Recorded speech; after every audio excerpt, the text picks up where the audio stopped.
안녕하세요. 저는 토끼 같은 6살, 2살 남매를 키우고 있는 워킹맘입니다. 일도 하랴 육아하랴 하루에 24시간이 정말 모자랄 정도로 바쁘게 살아가고 있는 저는 요즘 저의 아이들 때문에 고민이 많아 이렇게 사연을 씁니다. 저는 대기업은 아니지만 중견기업에서 대학 졸업 후 쉬지 않고 일을 이어서 했습니다. 아이를 출산한 이후에도 일을 쉬고 싶지 않아서 최소한의 출산 휴가만 사용하고 바로 복직을 하였습니다. 제가 이렇게 복직할 수 있었던 건 친정 어머니께서 아이들의 육아를 도맡아 해주셨기 때문이었죠. 아침 일찍 출근을 해야 해서 아침마다 어머니께서 저희 집으로 오셔서 아이들을 케어해 주시고 어린이집 등하원까지도 도와주시고 계십니다. 저도 어머니께 죄송한 마음에 최대한 빨리 퇴근을 하고 집으로 와서 아이들의 저녁 식사는 제가 함께 하려고 하고 있습니다. 그런데 이것이 문제인 것인지 아이들이 저와 함께 먹을 때는 텔레비전을 켜지 않으면 밥을 먹으려고 하지 않습니다. 처음에는 퇴근 후 저녁을 준비하는 데 시간이 걸리다 보니 저녁 준비를 하는 동안 잠깐 텔레비전을 틀어주었습니다. 그런데 이렇게 하는 날이 많아지다 보니 준비를 끝내고 식사를 할 때에도 아이들이 계속 보여달라고 울고 떼를 썼습니다. 하루 종일 엄마만 기다리고 있었을 아이들을 생각하며 마음이 항상 편하지 않아 아이들이 울고 속상해하는 것을 보면 저도 너무 마음이 아파서 울지 않게 하려고 식사 시간에도 볼 수 있도록 하였더니 이제는 텔레비전을 보지 않으면 밥을 먹으려고 하지 않습니다. 아침에 할머니와 함께 밥을 먹을 때에도 텔레비전을 틀어달라고 할머니께 울고 불고 떼를 써서 힘에 부치신 어머니께서도 아이들에게 텔레비전을 틀어주고 밥을 먹이신다고 합니다. 그렇게 텔레비전을 보면서 밥이라도 스스로 잘 먹으면 되는데 6살인 첫째 아이도 스스로 먹지 않을 뿐만 아니라 먹여주는 밥도 제대로 먹지도 못하고 텔레비전에 나오는 캐릭터들만 바라보고 있어서 정말 고민입니다. 집에서 이렇게 식사를 하고 있다 보니 유치원에서도 첫째 아이가 스스로 먹기 힘들어하고 밥을 물고 있다고 상담을 갈 때마다 이야기를 듣고 있습니다. 첫째가 그렇게 하고 있다 보니 이제 오빠를 따라서 아직 아무것도 모르는 둘째도 텔레비전을 보면서 밥을 먹고 있어서 더욱더 고민이 됩니다. 제가 아이들을 덜 울게 하려고 했던 방법이 아이들을 망치고 있는 것 같아서 너무 걱정이 되고 속상합니다. 어떻게 하면 좋을까요?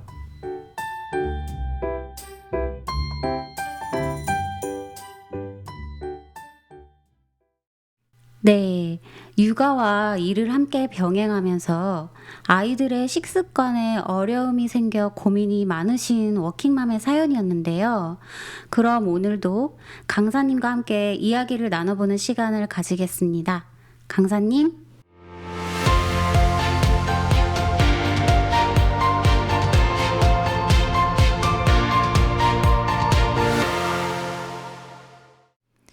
네, 안녕하세요. 마인드 교육 전문 강사 박예솔입니다. 미디어의 노출로 인해 고민을 하고 있는 어머님의 사연이었는데요. 저도 아이를 키우며 일을 하고 있는 워킹맘이다 보니 오늘 청취자님의 사연이 좀 더 공감이 되기도 했습니다. 제가 보육교사로 지금 10년 정도 일을 하고 있는데 출산을 하기 전에는 어머님들께 미디어의 노출을 아이들에게 해주시면 좋지 않다고 이야기를 하며 미디어 대신 그림책을 함께 읽어주시거나 아이와 말 한마디 따뜻하게 주고받는 시간을 보내셔야 한다고 말씀드렸었습니다. 그런데 제가 출산을 하고 육아를 하다 보니 어머님들께서 왜 그렇게 아이들에게 미디어를 보여줄 수밖에 없는지 조금은 이해가 되기도 하였습니다. 선희 씨도 아이들을 키우고 계시죠? 아이들에게 영상 같은 미디어를 보여주시나요? 네, 저도 최대한 정말 보여주지 않으려고 하는데 아이들이 유치원에 가고 또 학교에 진학하다 보니 아예 보여주지 않을 수가 없더라고요. 그리고 무조건 안 보여주는 것이 다 좋은 것은 아니겠다고 생각이 들어서 시간을 정해놓고 또 비교적 아이들에게 유익한 영상을 찾아서 볼 수 있도록 하고 있어요. 그리고 영상을 볼 때에는 되도록 제가 함께 시청을 하면서 영상의 내용을 제가 한번 되짚어 이야기를 해주고 이 영상을 활용해 아이들과 좀 더 상호작용을 하려고 노력하고 있습니다. 어머, 정말 대단하시네요. 오늘 청취자님께 해드려야 할 답변을 선희 씨께서 다 해주신 것 같은데요. 요즘 같은 미디어에 쉽게 노출될 수 있는 사회에서 아이들에게 미디어를 아예 보여주지 않고 육아를 하는 것은 불가능할 수 있습니다. 또 무조건 미디어가 다 나쁜 것이라고도 할 수 없고요. 하지만 무엇이든 과하면 화를 부르는 법. 지나치게 많은 미디어에 노출되는 것은 아이들에게 건강한 뇌성장에도 악영향을 미치고 시력에도 좋지 않은 영향을 줄 수 있습니다. 따라서 부모가 아이들의 건강한 성장을 돕기 위해서는 시간을 정해서 볼 수 있도록 해야 합니다. 그러기 위해서 아이들에게 가르쳐야 할 것이 있는데 그것이 무엇일까요?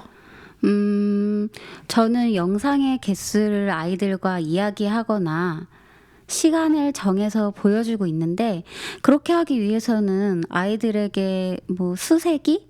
시계 보기를 알려줘야 할까요? 그런데 너무 어린 아이들이라면 이런 것들을 가르쳐 줘도 이해하기 어려울 것 같은데 강사님 무엇일까요? 네, 물론 약속한 영상의 개수, 보기로 약속한 시간을 지키기 위해서는 수 개념, 시간 개념도 이해해야 하겠지만 그것보다 중요한 것은 아이들이 자신이 영상을 보고 싶은 마음을 조절할 수 있는 자제력을 배워야 합니다. 자제력은 자기의 감정이나 욕망을 스스로 억제하고 조절하는 힘을 말합니다. 사람은 누구나 목마르면 물을 마시고 싶고, 배가 고프면 음식을 먹고 싶고, 추우면 몸을 따뜻하게 하고 싶고, 피곤하면 쉬고 싶습니다. 또 성장하면 이성에 관심을 가기도 합니다. 이런 욕구들이 채워지면 더 좋은 음식을 먹고 싶고 더 편하게 살고 싶은 욕구가 일어납니다. 이처럼 우리의 육체는 끊임없이 무언가를 원하고 요구합니다. 그래서 욕구를 어느 선에서 다스려야 합니다. 육체의 욕구는 마음의 힘으로 다스리는데 사람들은 대부분 마음으로 육체를 다스리는 것이 아니라 육체의 욕구에 마음이 끌려갑니다. 네, 저도 요즘 아이들을 재우고 집안일도 해야 하고 할 일이 많은데 자고 싶은 마음이 들어서 아이들보다 제가 더 먼저 잠이 들곤 해요. 저도 육체의 욕구에 마음이 끌려가고 있는 것 같네요. 그런데 참 저는 이 잠의 욕구를 이겨내는 것이 쉽지 않더라고요. 네, 맞습니다.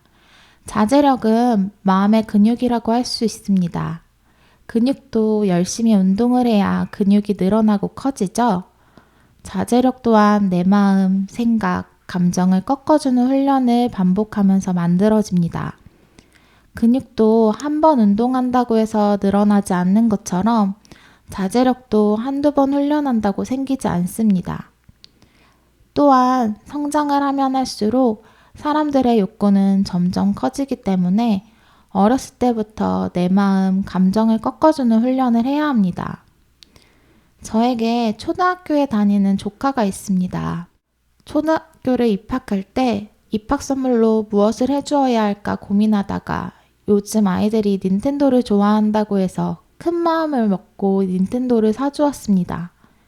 조카에게 선물하자 뛸 듯이 기뻐하면서 잘 사주었다고 생각이 들었습니다. 그런데 최근 들어서 이 닌텐도 때문에 저희 언니와 조카가 매일 갈등 중에 있습니다. 처음에는 두세 가지의 게임팩만으로도 너무 행복하고 즐거워하던 조카가 이제는 하나의 게임팩을 가지고는 일주일 이상 놀지 않는 것입니다. 언니에게 계속 게임팩을 사달라고 일주일에 한두 번씩 요구해서 처음에 몇 번은 사주었는데 그 게임팩 하나에 5만 원에서 7만 원 정도 하다 보니 점점 언니도 부담이 되더랍니다. 이제 조카에게 더 이상 게임팩을 사주지 않겠다고 이야기를 하자 언니와의 대화도 하지 않고 언니가 집에 없을 때에는 닌텐도 게임만 하려고 해서 정말 너무 걱정이 된다고 이야기를 하였습니다.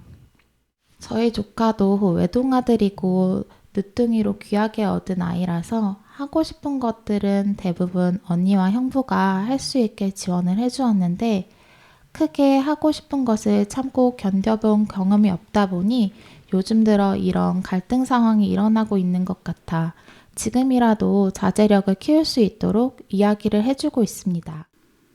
언니분께서 정말 고민이 많이 되시겠어요.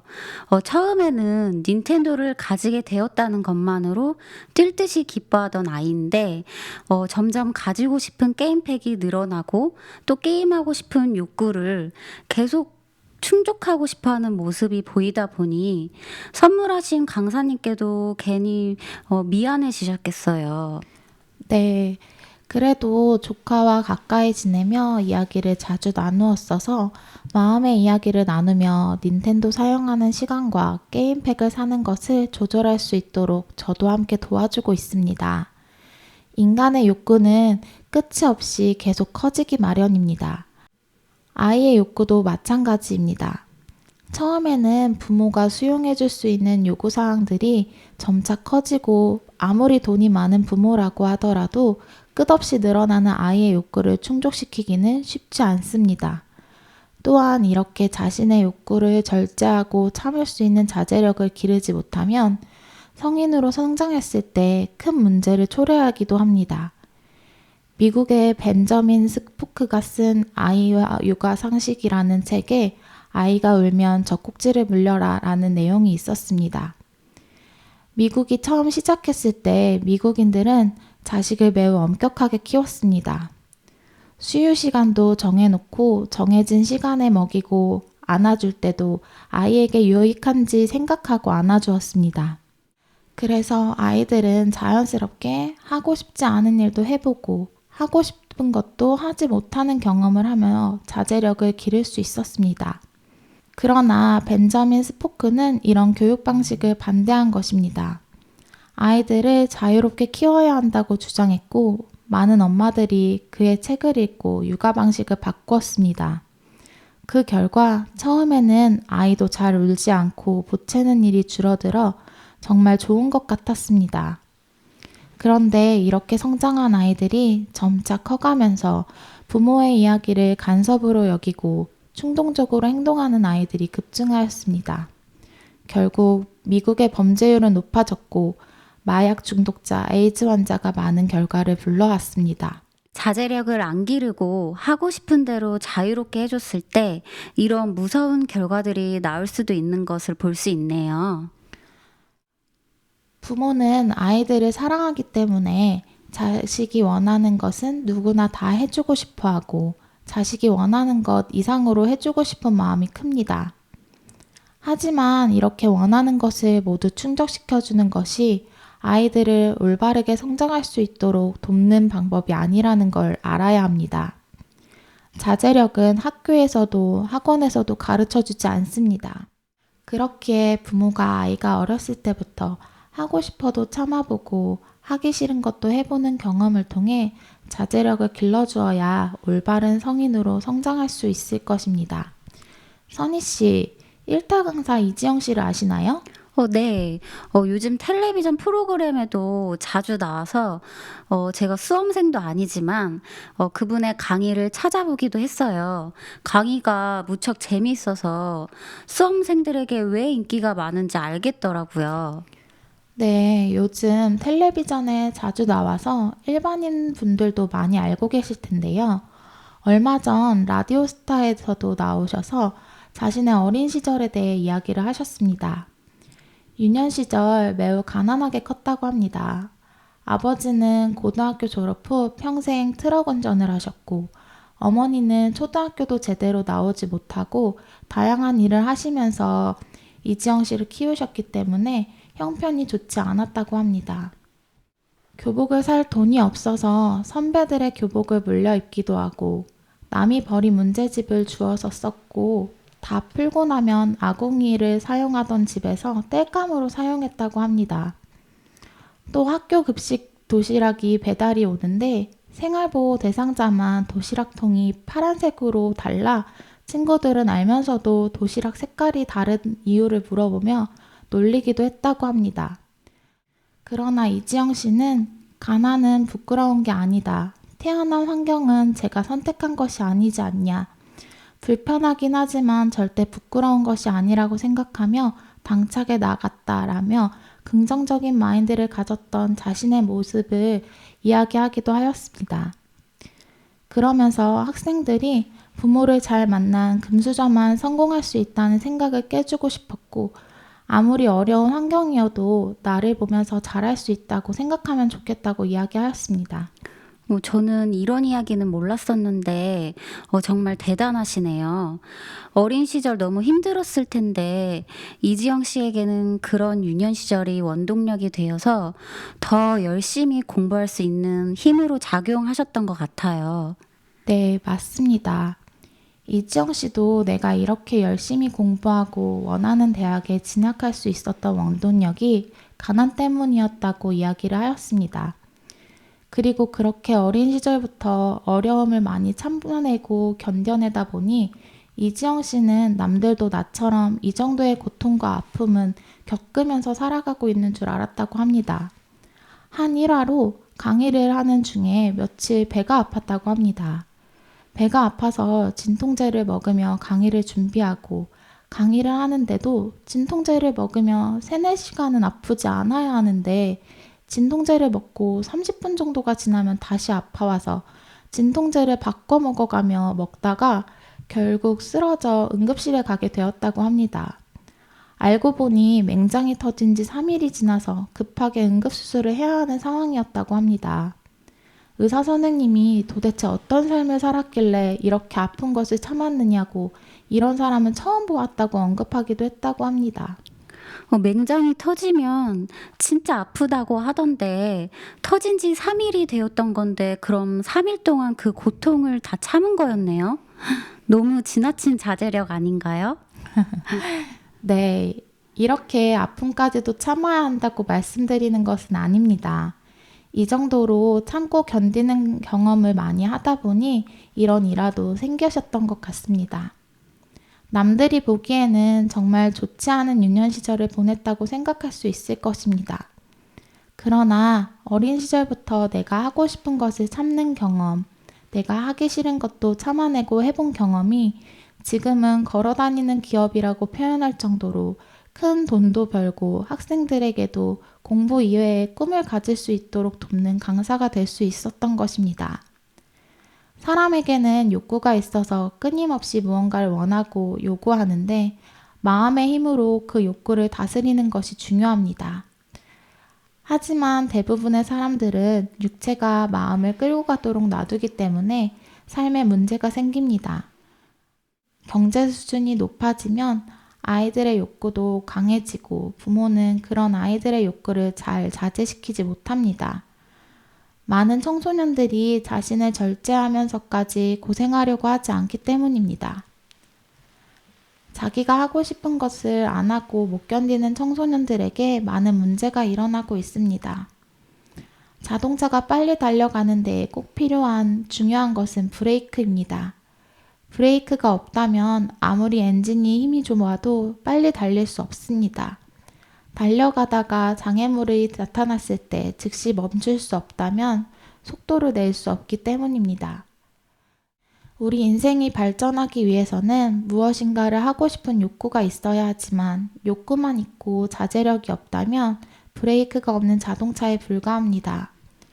자신의 마음을 다스려 보지 않는 사람은 유혹이나 범죄에 쉽게 빠질 수 있습니다. 한 번만 하고 그만하면 되지 하면서 자신을 믿거나 자기의 부족함을 깨닫지 못하는 사람이 마약 중독자가 되고 범죄자가 됩니다. 나는 처음부터 나를 다스리는 자제력이 없구나 하는 사실을 정확하게 알면 자기의 마음을 절제하고 다스리는 자제력을 배워나갈 수 있습니다. 오늘 저희 강의는 여기까지입니다. 감사합니다.